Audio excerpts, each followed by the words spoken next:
This is Gravity. A while back, I asked a friend of mine, how will I know if I really click with someone? Maybe I'm broken and won't know even if it's right in front of me. She replied with what I felt like was a cop-out answer. You'll know. I rolled my eyes, feeling like she was saying something as simplistic as, when someone makes a phone call, the phone will ring.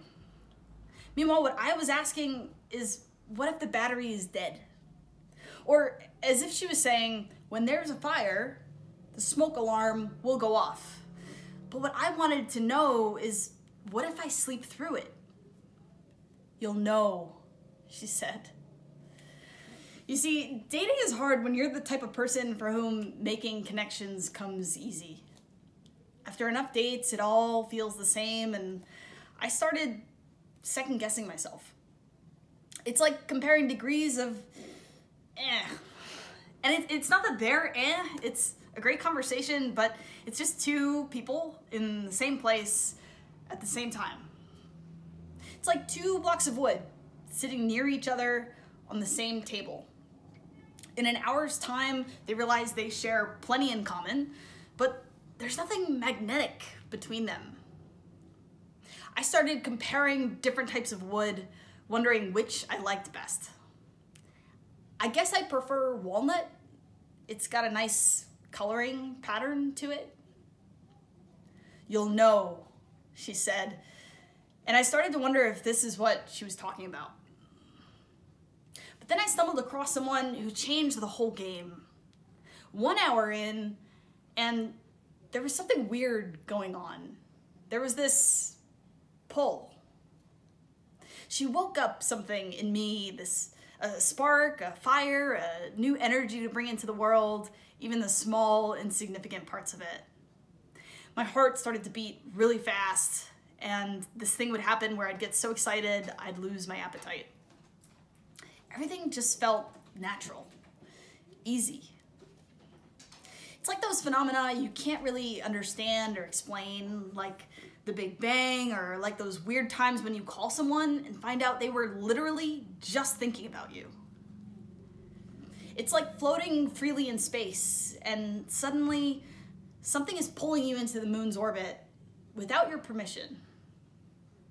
It's like gravity. You don't fight it. You know better. Gravity is when all of a sudden 5 hours together doesn't feel like enough time. Gravity is when you don't care that it's already past midnight because there's still so much more to say, so much more to know.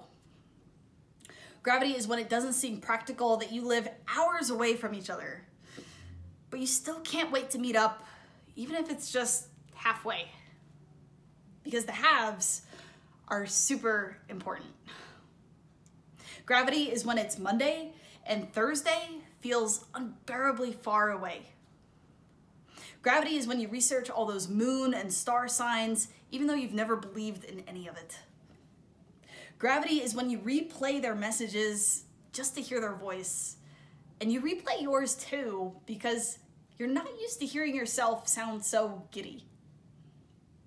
Gravity lights you up when it's their name that pops up on your phone, and somehow anyone else who calls just doesn't feel the same anymore. Now, instead of it taking energy to keep the conversation going, it takes a conscious effort to stay away. Gravity makes you leave the phone in the car because you start to lose any self-control to not ask every silly question right when it comes to mind. Like, what do they listen to?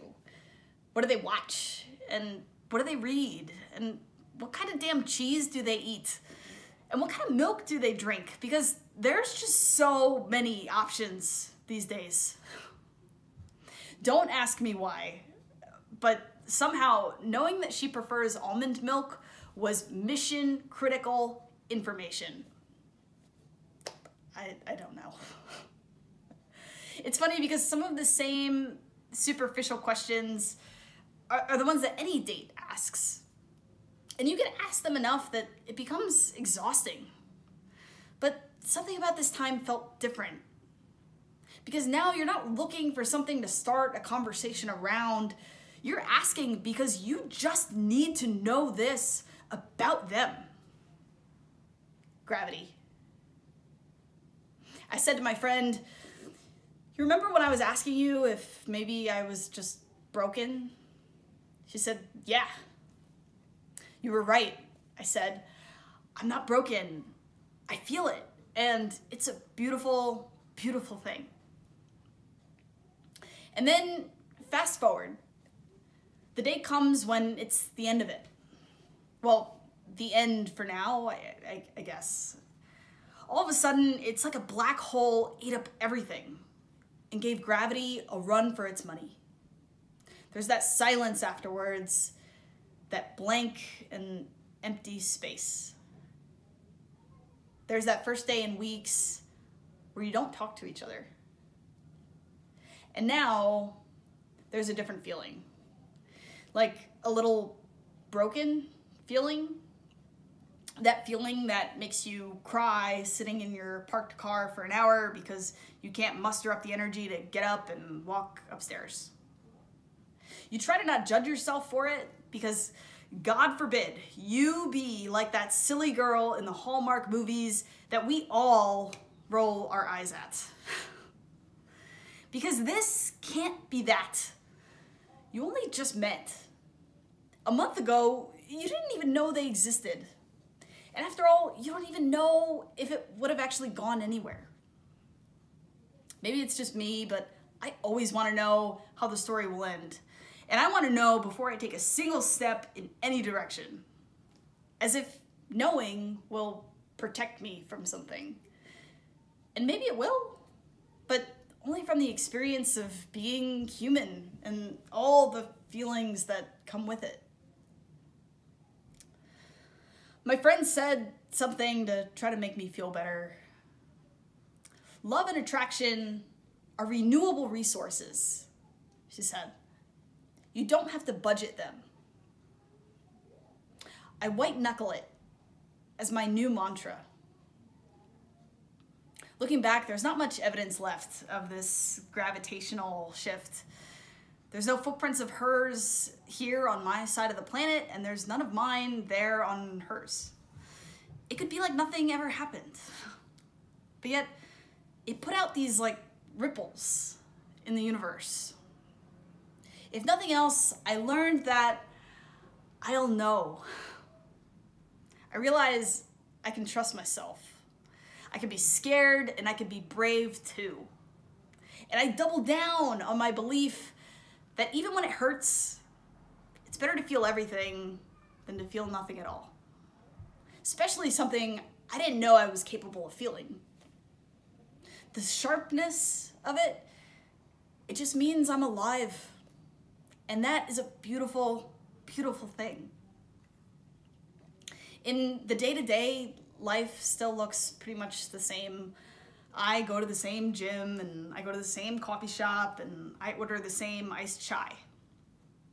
Only when the barista asks what kind of milk I want in it, whole, almond, or oat milk, I pause for a second.